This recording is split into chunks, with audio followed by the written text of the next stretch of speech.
এক ওভারহাইপড দ্বৈরথ। ভারতের সাথে শক্তির তুলনায় পাকিস্তান যেন যোজন যোজন পিছিয়ে। টি-20 বিশ্বকাপে গ্রুপ পর্বের ম্যাচে সেই জিনিসটাই আবার প্রমাণিত হয়েছে। এর থেকে বরং পাকিস্তান না খেললেই সম্মান কিছুটা হলেও রক্ষা পেত। ৮-১ ব্যবধান কমাতে পাকিস্তানে কেটে যাবে সহস্র বছর। চারিদিকে শোরগোল, প্রচুর জল খোলার পর ম্যাচটা মাঠে গড়িয়েছে অবশেষে। তাই তো ক্রিকেট বিশ্বের চোখ ছিল ম্যাচটির দিকে। ভারতীয় দর্শক ছাড়া বাকিরা যার পর নাই নিরাশ হয়েছেন। বিন্দুমাত্র প্রতিরোধ করতে পারেনি পাকিস্তান। আবারও এক পেশে নামকা ওয়াস্তে চিরপ্রতিদ্বন্দ্বিতা হয়েছে মঞ্চস্থ।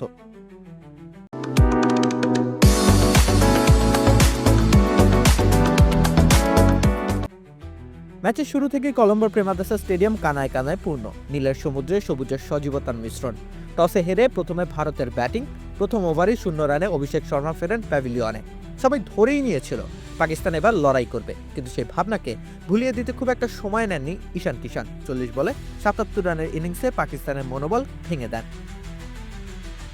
এরপর অবশ্য সাইমা আইয়ুবের নিয়ন্ত্রিত বোলিং ভারতকে খানিকটা আটকে রাখতে সক্ষম অবশ্য হয়েছিল বটে, কিন্তু তবু 175 রানের সংগ্রহ গড়ে ফেলে সূর্যকুমার যাদব ও তার দল।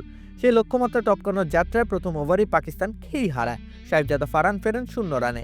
এক ছক্কা হাঁকিয়ে সাইমা আইয়ুব বনে যান জাসপ্রীত বুমরাহর শিকার। এরপর নিয়মিত উইকেটে পাকিস্তানের উইকেট পতন ঘটতে থাকে।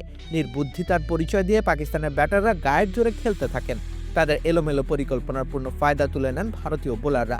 তাতে করে 114 রানে সব উইকেট হারিয়ে সাজঘরে ফেরে সালমান আলী আগার দল। 61 রানের বিশাল জয়ে ভারত আবার নিজেদের শক্তিমত্তা জাহির করল। পাকিস্তানের এমন করুণ দশায় দুই দলের মধ্যকার হেড টু হেড পরিসংখ্যান 8-1-এ গিয়ে দাঁড়ালো। তাই তো এখন ভারত পাকিস্তান ম্যাচকে মনে হয় মন গড়া বাণিজ্যিক প্রোডাক্ট। বাণিজ্য ছাড়া আর কিছুই বাকি নেই এই দ্বৈরথে। প্রশ্ন জাগে, ম্যাচের আগে সব টালবাহানা কি এ কারণেই? রাকিব হোসেন রুম্মান, খেলা ৭১।